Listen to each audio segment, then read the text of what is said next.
A good question that I would get asked is, how do we help somebody after the funeral? How do we help somebody after a patient has passed, a relative has passed, a spouse, a son, a daughter has died?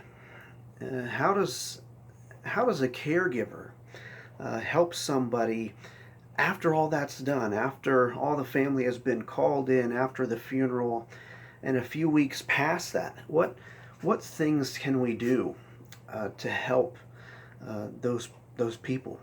Well, we firstly need to know that there's going to be a lot of support right out the front door. Meaning, right after the funeral, there's going to be a lot of calls. People are going to bring meals. There's going to be cards and things such as this that are going to be given.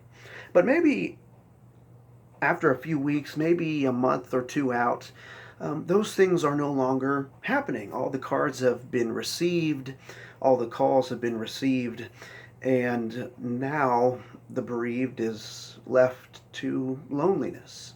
And this is something that I see quite often is after all of that is finished, what happens next for that person?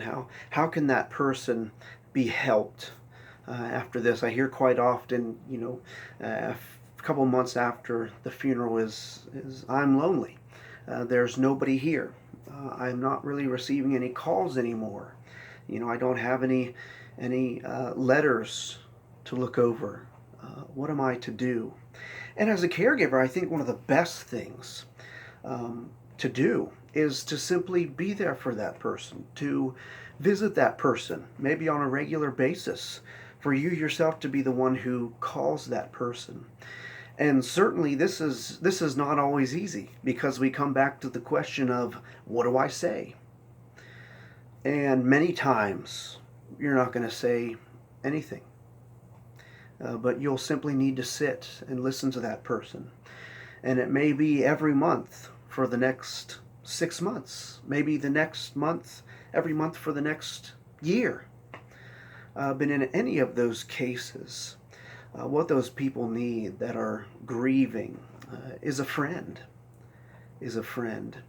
and someone who just continues to show, not necessarily by their words, but simply by their actions, that they're still thinking about the bereaved, that they're still thinking and missing the person who has been lost, that person was important, and also that the relationship that you have with the bereaved is also so important. And and so that would be the way that we approach that. Maybe it's a letter that you send. Maybe it's just something done in a thoughtful way, that you bring them something that they enjoyed.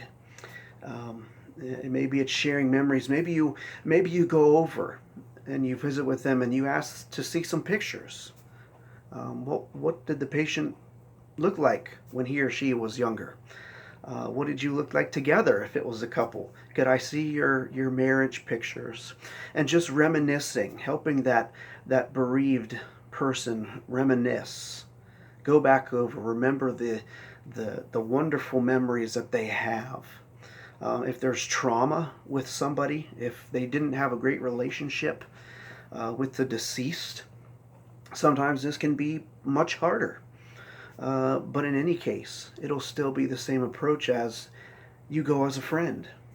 And even through that pain, there may be things that bereaved person shares with you that they're not sharing with anybody else, as you are one that has been there and they trust. Those would be some of the ways that you can walk with somebody after their loved one has passed.